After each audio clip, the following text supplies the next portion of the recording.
Right, okay boys, so I wanted to make this video so I can quickly showcase to you guys my Dreamadin I made as a first character for the Project Diablo 2 ladder start. That was on the 6th of November, and a lot of you guys on Discord have been messaging me and asking about what gear am I using, what skills am I using, why am I using, that piece and the other piece and so on.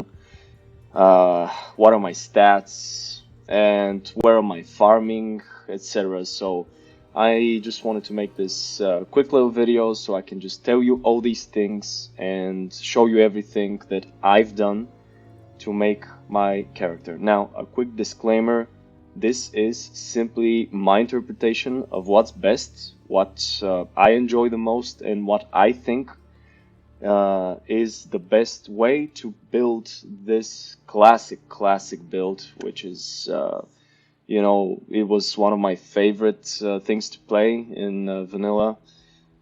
And as far as melee goes, I think that this is maybe, one of the top builds in the game, top melee builds in the game. So also I want to mention that I will not be covering any leveling tips, any leveling guides, and any leveling items and so on want to use while you're actually gearing your character up.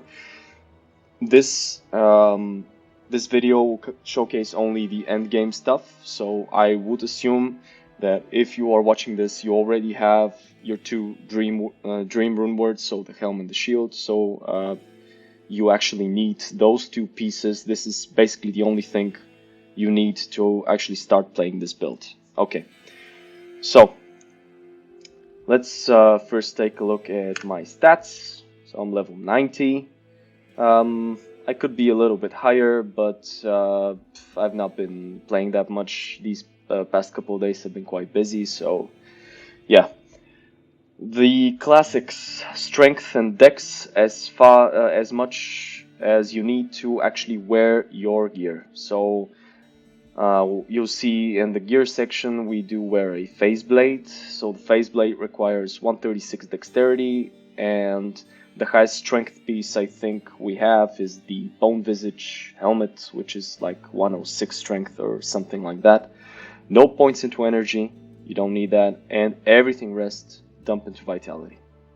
Now in Project Diablo 2 vitality was nerfed. I think it gives less life or something, I'm not entirely sure, but there was some changes made. Don't quote me on that, like I'm not entirely sure. So that's it, stat wise. We'll be looking at these a little bit later. So let's take a look at the gear now. We'll start with the obvious, so you need two dreams. The helm should be something that has a high defense, and Bone Visage is the best option in this situation. Now the only problem with this is that it's ugly AF, so in my opinion it's very ugly. But the other helms, which have more or less the same defense, have quite the higher strength requirements. So yeah, we're gonna stick with this for the time being. Dream itself, as probably you know, gives a level 15 Holy Shock, so when you use two of them, they stack together for a total of level 30 Holy Shock. And that is scaled by all of your synergies which affect the Holy Shock skill from your offensive auras tree, but we'll get to that a bit later.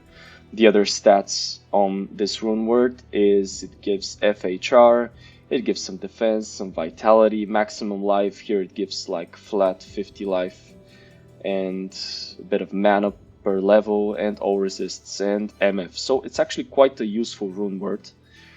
As you can see here, this is quite a shitty roll. So it rolled 7 total resists when you could roll 20. It rolled like 16 MF, 25 is the max. Also the FHR is in the bare minimum. Now this is in a Sacred Targe, which needs to be 40 ORS plus innate, so the actual naked, the clean item, the 3-socketed Targe needs to have like 40 plus all resists, because you will need that resistance here very, very badly. Here, as you can see, I also rolled a 7-0 res, so lucky me.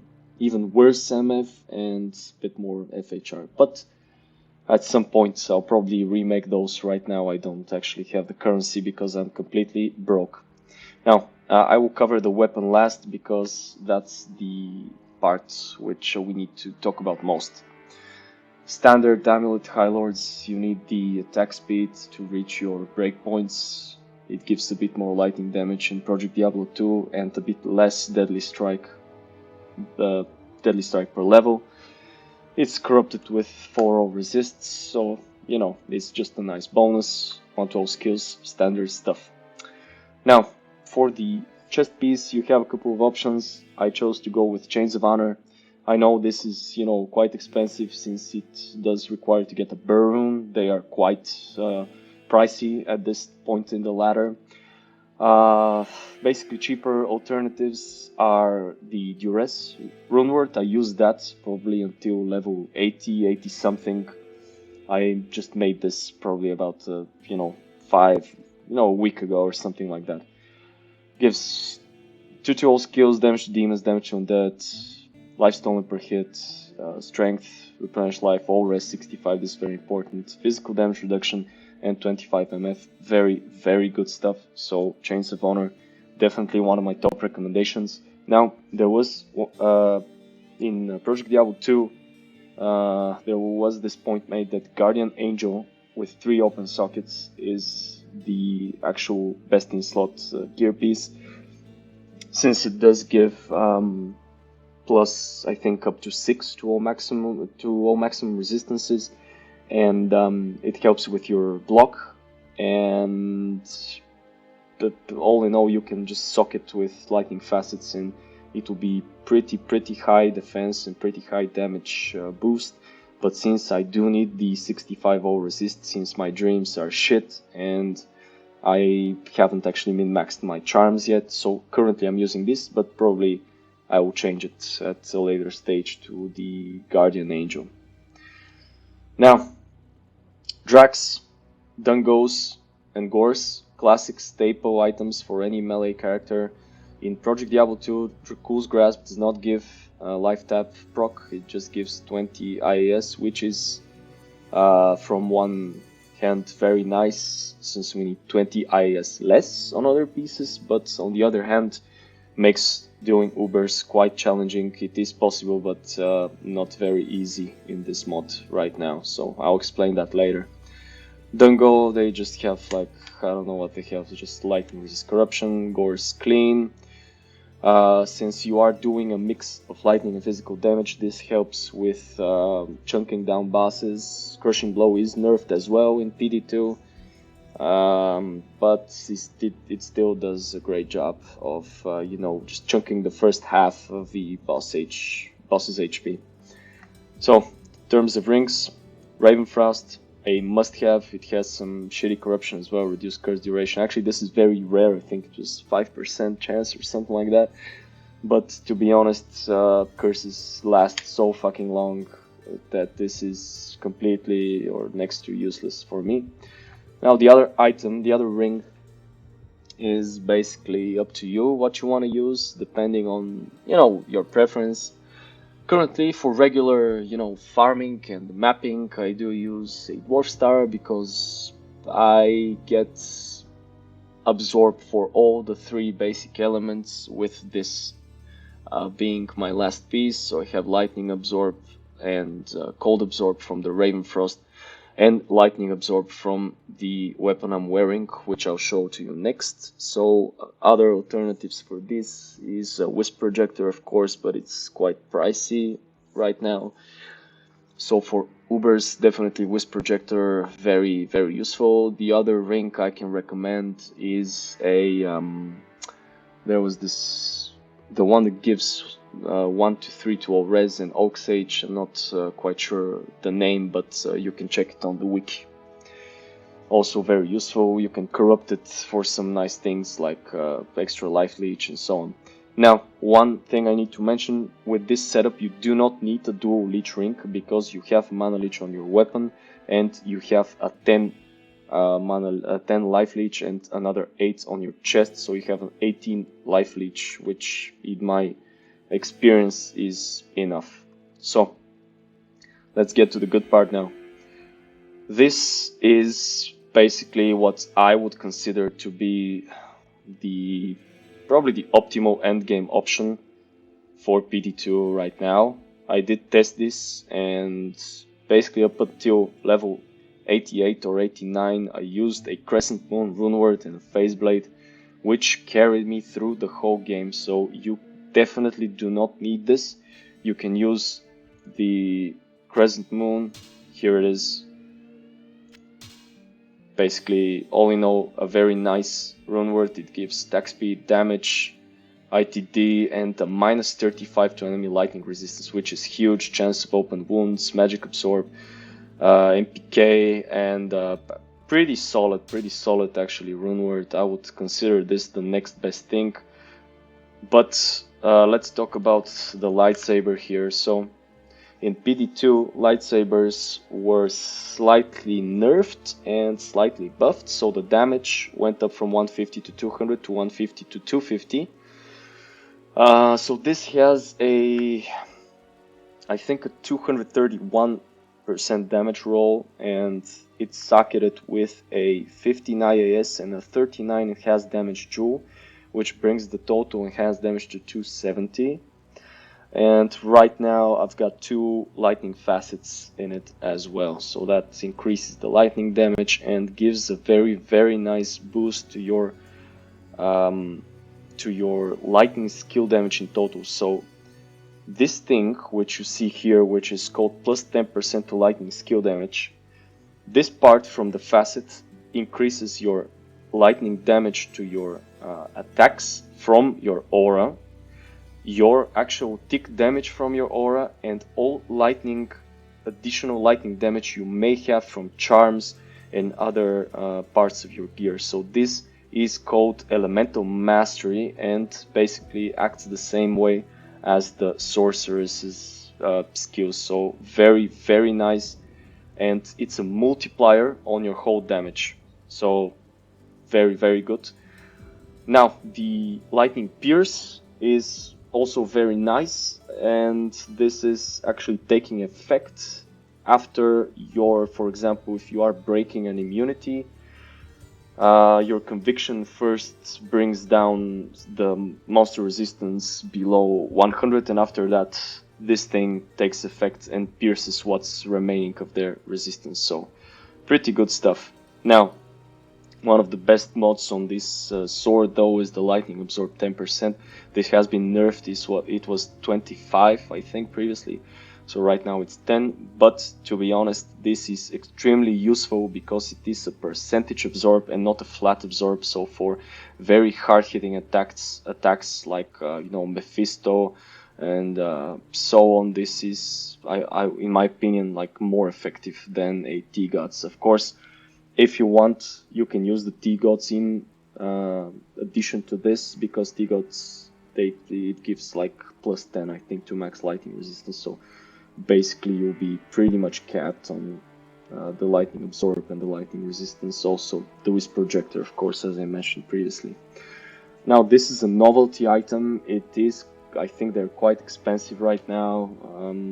I got mine for a Burr rune I think from a guy, and the facets are actually quite pricey at the moment. Also the jewel was like 2.5 high runes or something like that. So this is basically where I dumped all of the currency I made. Right now I am completely broke. The highest rune I have is a Mao rune, so I haven't farmed a lot, so I do need to actually gather up some currency so I can sell some stuff and experiment a bit more. So this is about the gear.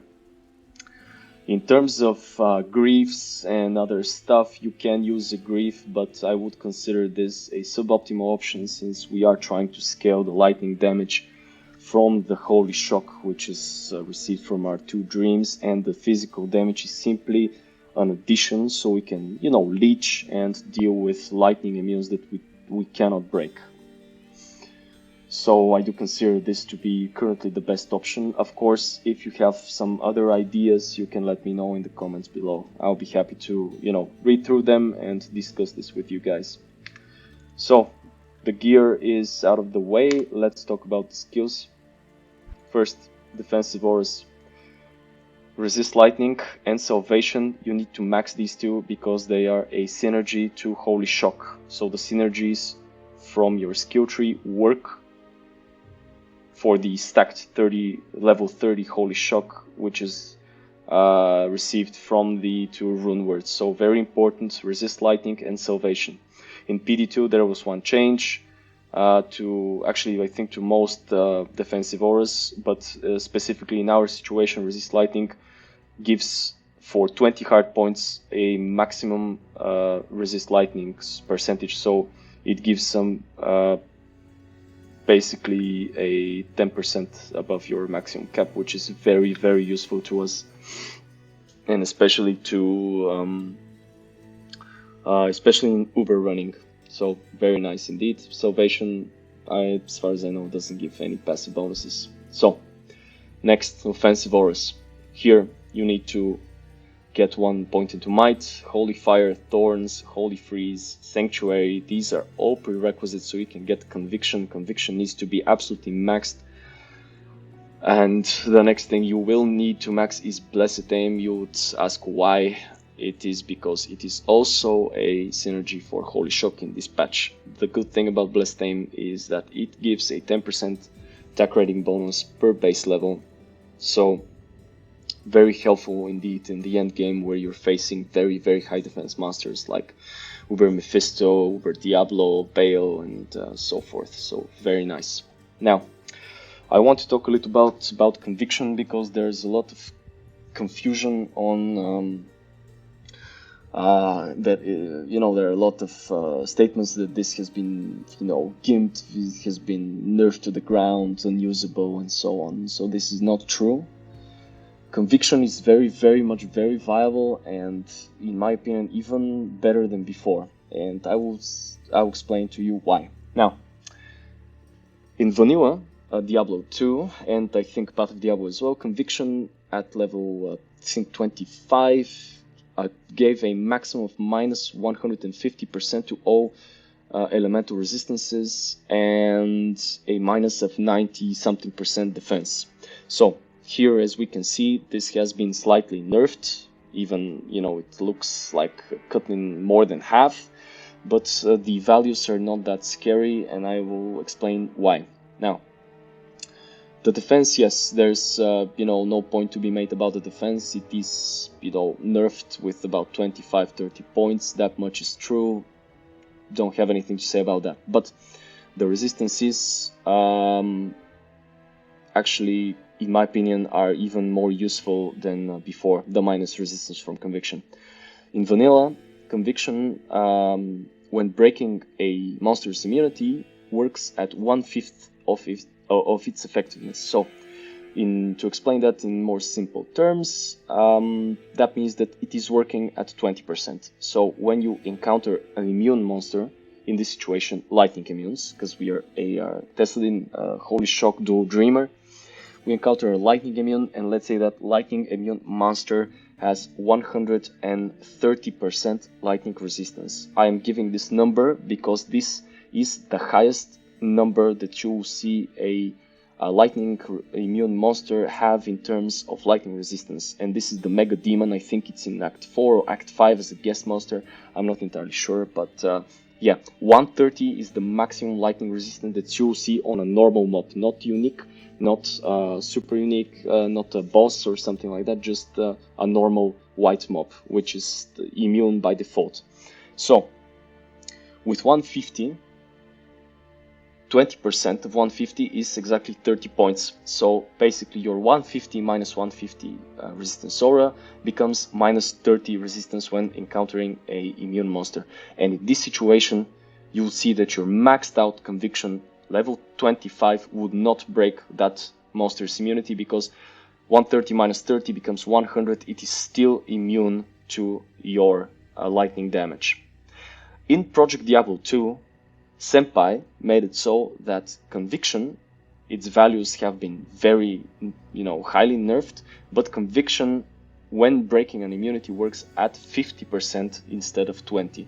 So as you can see here, our 64% reduction becomes 32%, and with this aura I can actually break that monster's immunity, which means that we can break every immunity in every lightning immunity of white monsters in the whole game.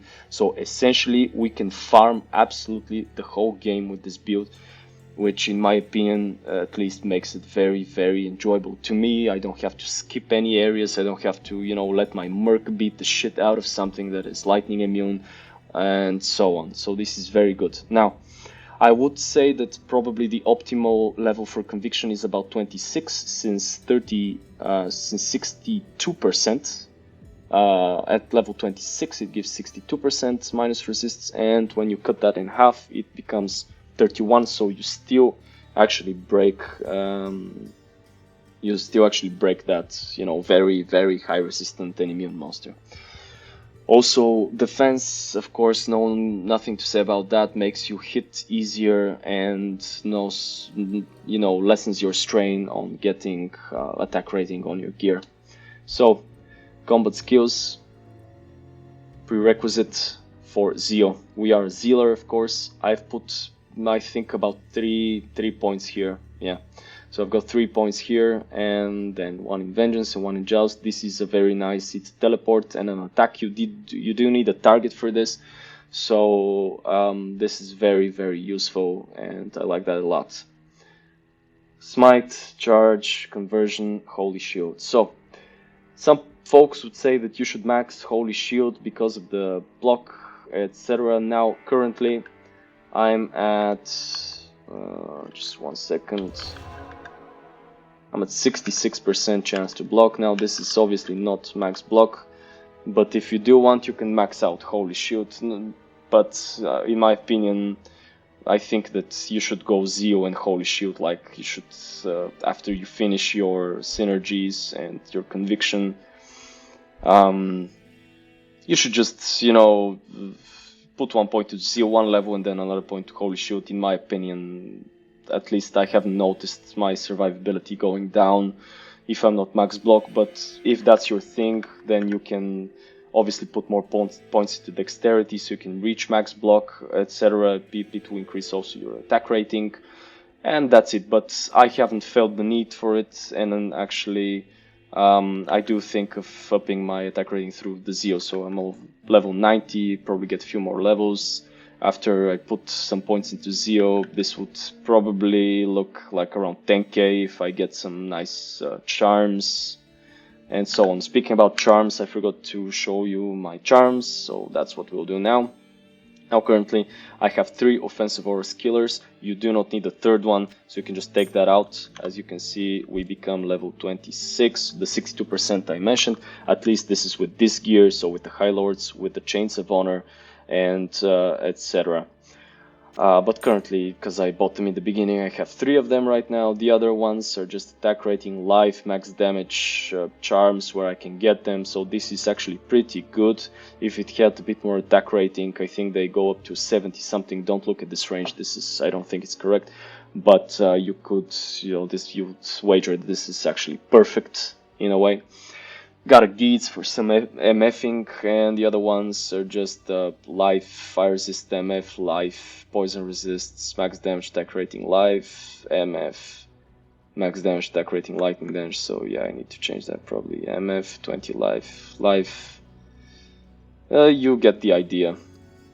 Yeah, so basically a lot of improvements can be made here. These naked life charms, like this one, this one, this one, this one, you can get one more affix on it, so it can become much better. So yeah, I need to get rid of this thing, don't need it, but I guess I need the cold resists. Yeah. Okay, got a torch. Now Ubers are pretty hard in this mod. I did actually Tried them solo. The first time absolutely failed. Second time actually ran a run with the Brunsky. It was much fun. You can check his latest video, I think, on his channel. It was very easy when you have a healer paladin, this holy boat thing, which is, you know, quite popular these days. I tried it solo. It was pretty hard. In the end I managed to kill them, but I got an assassin torch and I traded for this pala torch. But you do need to be pretty geared, and I would recommend on swap, if you are facing the Ubers, to have a life type one. So this is quite very important. It's a low level, but it does help. And here you would probably have a Spirit Shield Monarch or something like that, but I'm too lazy now to, you know, get it. So yeah. And that's it. Definitely doable, definitely uber viable. I haven't tried declone yet. Probably will need a few more levels and fix up my charms and so on. Get the last facet here. So obviously you can see that it's missing, and yeah. So this was actually supposed to be quite a short video. Let's just run a quick chaos run and just finish up. I just wanted to show you. Now I hate charging. It's very, I think, buggy skill in my opinion, so I just run. So the damage is pretty solid. You'll see right now that basically just one tap things with one Zeo. Even champions.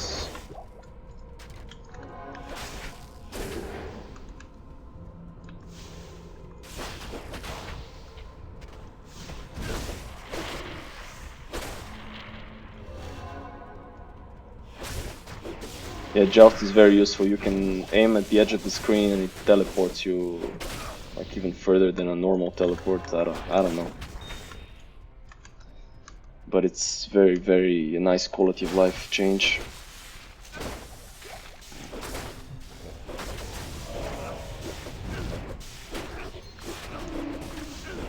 Now this build is extremely tanky for normal mapping and, you know, chaos runs, bale runs, maps, tier 2, 3s, you know, all sorts of stuff. It has a high physical damage reduction. So yeah, what am I at? With the Defiant Smirk at 27%, yeah, percent wise, and some 8 points flat from somewhere, I don't know where.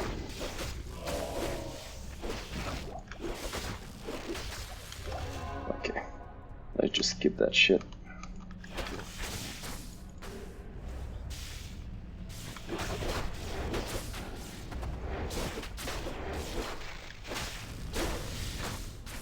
Come here, baby. Ah, this mana drain is killing me. Jesus. I don't think you can leech from these undead mobs. You can let me know in the comments below, I'm not too sure, but yeah, it's super annoying.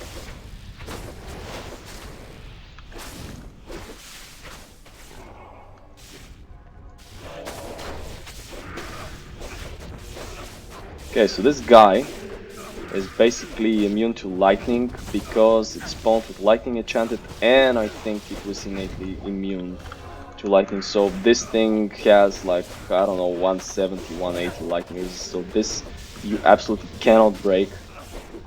And yeah, that's an exception. Here's Mr. Lord Besides, again lightning enchanted, but here the physical damage is doing work, crushing blow, and yeah, he's dead.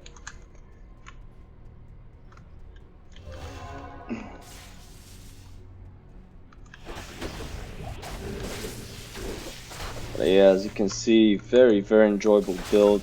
I absolutely love playing Dreamadins. They're very fun, don't need to worry about anything. High damage, high defense, high attack speed, so very active playstyle. Now in terms of Ubers, I do think that basically you do need just probably a cursed necro, and you can just face tank them, and or probably a healer pally or something like that. But yeah, solo it is doable, but they are quite hard because life tap is no longer a thing. So here's Satan, and yeah, he's done. That's it. So show you my merc very quickly. I got a deal on this Reaper Stowe Ethereum. I don't even remember what I paid for it, but it was like early days of the ladder. So this can be swapped for anything you like. Actually, previously I used an Obedience Cryptic Axe Ethereum as well. So it has like 1100 damage, but very slow compared to this. So this just gives amplified damage. It helps with breaking physical immunities. If the mob is physical and lightning immune, this would help you a lot. Vampire Gaze, just physical damage, magic damage reduction, lifesteal. This is my old armor. I just gave my merc my old armor because couldn't be bothered. But here you can just use a shaft stop or anything you like actually. Some random crushing blow gloves, bit of lifesteal. Yeah, you can use Drax here or something. String of Years. Basically, you can use that yourself if you want. I gave it to my merc because I wanted the more vitality and FHR from the Dungos and some Goblin Toes for the crushing blow. You can just give him another pair of Gore Riders if you want. And that's about it, guys. I do wanted this video to be short, but I wanted to cover all the things that might pop up as questions. So hope I did that and hope this video was informative to you. If you want, you can always contact me on Discord. My name is Legolas there, and yeah, you can just write me in the comments below if any questions arise. And yeah, thank you for watching, guys, and see you in Sanctuary.